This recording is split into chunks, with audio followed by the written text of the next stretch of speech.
The single most important thing we can do is to make sure we've got a world-class education system for everybody. That is a prerequisite for prosperity. It is an obligation that we have for the next generation. I looked at the current educational system. I said, what's wrong with it? And the biggest problem that I found was it didn't know how to motivate kids. Every person alive, it's in our DNA to be motivated. I think the current model, and I'm not picking out any players, the current model is just really good at squashing that motivation. How can you make that 9-year-old sit in a class and say, do me 17 times tables? What for?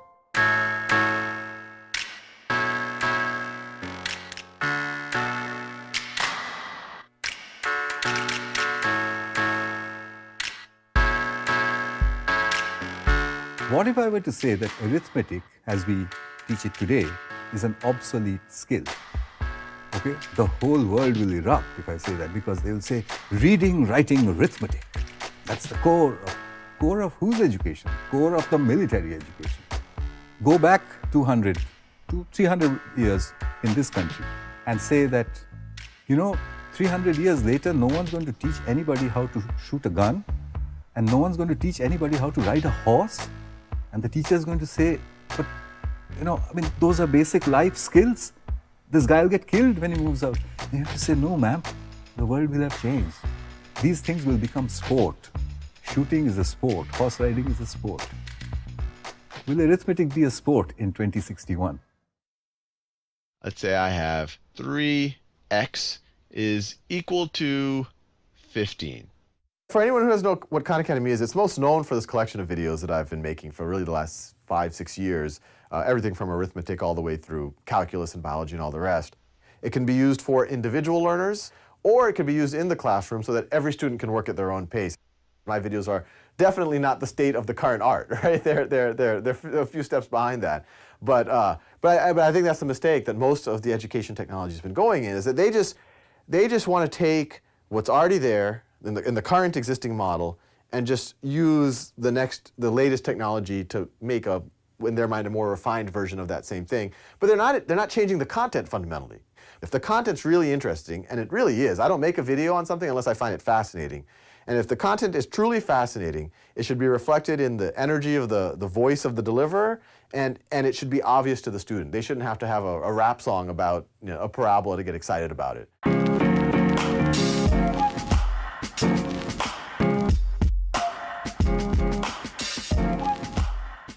Video games are actually among the most powerful learning tools that have ever been created. Because if you look at a child, when they first pick up a video game, they'll start and they'll play for 5 minutes, and then they'll fail. Pick themselves up, start again, play for 10 minutes. They fail. And they will do this 500 times before they finally succeed and master the video game. Learning things all along the way, completely self-motivated. And while I don't always endorse the notion of instant gratification, I certainly endorse the notion of relevance. In education, we provide problems separate from the relevance or the context in which they need to be used. That's one of the reasons why students are so disengaged. In the video game world, it's all about exploration. You solve a problem when you bump into it, and in fact, that provides the relevance for solving the problem.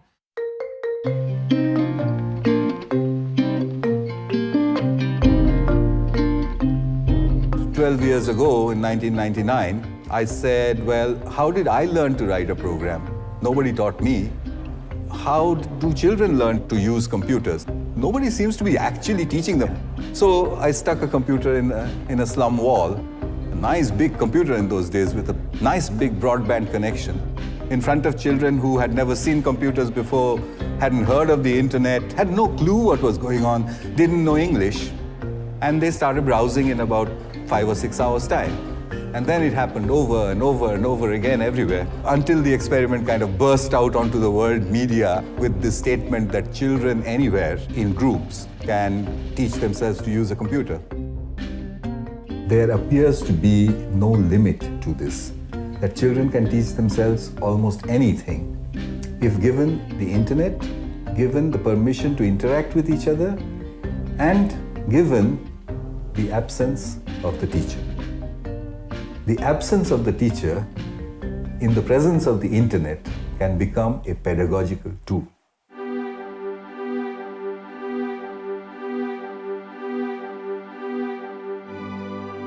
In order for educational technology to be successful in the classroom, we're going to have to marry the ecosystem of the way technology works with the ecosystem of the classroom itself. The goal of this is to get teachers doing higher order things and let the computers do the more basic things of is 2 + 2 = 4 and all of the practice that is necessary.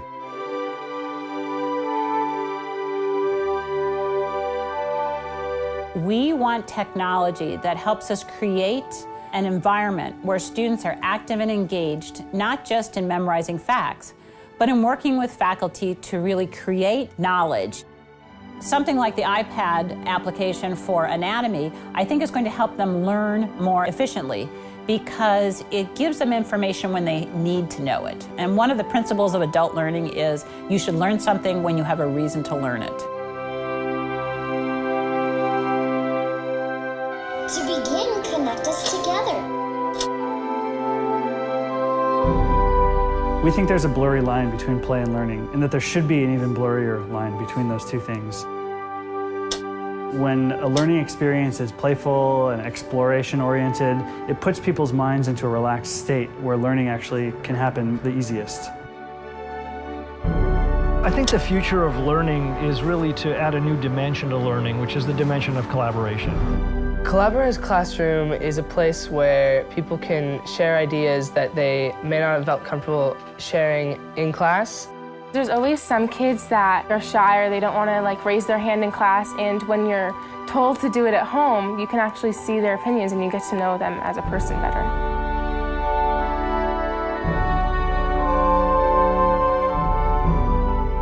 Scientists recently told the world that Pluto is not a planet anymore.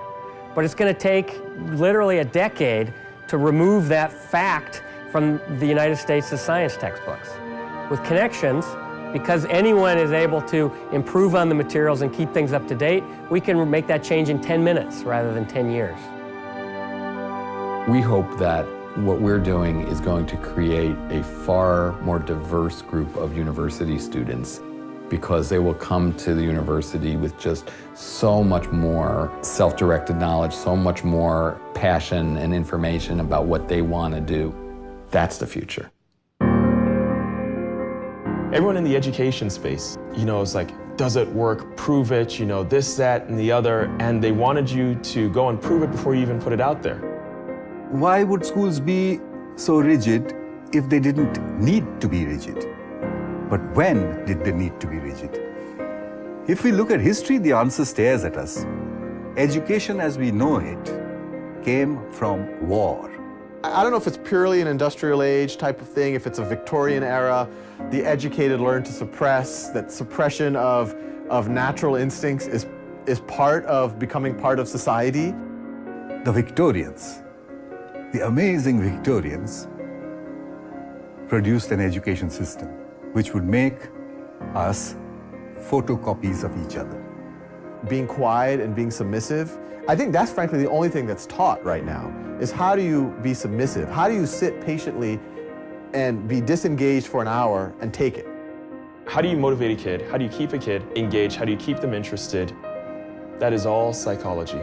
When the gamers went and they created the best video games that ever existed, they didn't sit down and say, hey, what is the cognitive science behind this? They didn't do that. They just did it. They created it. And now all the cognitive scientists are coming back and saying, what did you do? Because that's actually one of the most motivating, engaging media we've ever seen. And the video game programmers all said, I just created something that I would want to play. A sober prediction might be that nothing will take place in the next 40 years, despite the fact that we now have gone from a PC to an iPad. We, the education innovators in the education industry, need a win. And once there's one win that everyone can point to, then it's going to help all of us. A 5-year-old today, by the time he's 25, it's going to be 2031. Can any teacher say that they're preparing that child for 2031, for an unknown world? But I believe that I can make a curriculum for that teacher. And that curriculum needs to have only 3 things in it. Reading comprehension is the most critical skill at this point in time for a generation that's going to read off screens for the rest of their lives. Information search and retrieval skills. If people know what are keywords, follow a link or not, it's a key skill. If arithmetic is an outdated skill, this is the skill that will replace it. And finally, if a child knows how to read, if a child knows how to search for information, how do we teach them how to believe? See, in our adult heads, each one of us has a little mechanism.